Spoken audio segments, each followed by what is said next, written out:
18 অধ্যায়ের 65 নম্বর শ্লোক।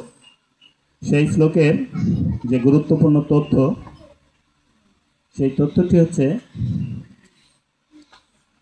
আমাকেই ভজনা করো, আমাকেই পূজা করো, আমাতেই সমস্ত কিছু অর্পণ করো। তাহলে আমাদের কি কাজ? আমাদের কাজ হচ্ছে ভগবান যে বলছে সেই অনুযায়ী আমাদের চলা। তো ভগবান বলছে আমাকে পূজা করো, তাহলে ভগবানের পূজা করতে হবে, অন্য কোনো পূজা করার দরকার নেই,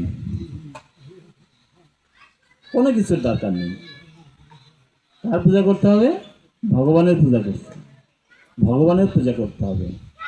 তাহলে যদি ভগবানের পূজা করা হয় তাহলে সব দেবতারা সবাই খুশি থাকে। আমাদের উচিত ভগবানের সেবা করা। তো আজকে একটি কথা বলছে প্রভু যে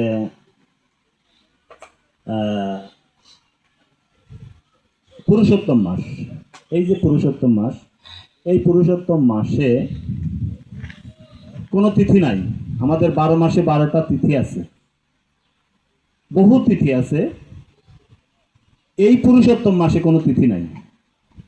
এই পুরুষোত্তম মাসে শুধু ভগবানের সেবা পূজা করা উচিত, অন্য কোনো কিছু করা উচিত না।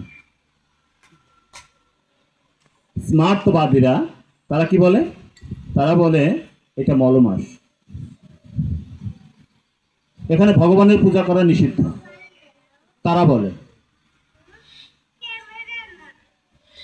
কিন্তু বৈষ্ণব সিদ্ধান্ত কি বলছে? এই মাসেই বেশি বেশি পূজা করা দরকার, হরিকথা বলা দরকার, জপ করা দরকার। এটা তপস্যার মাস। এই মাসে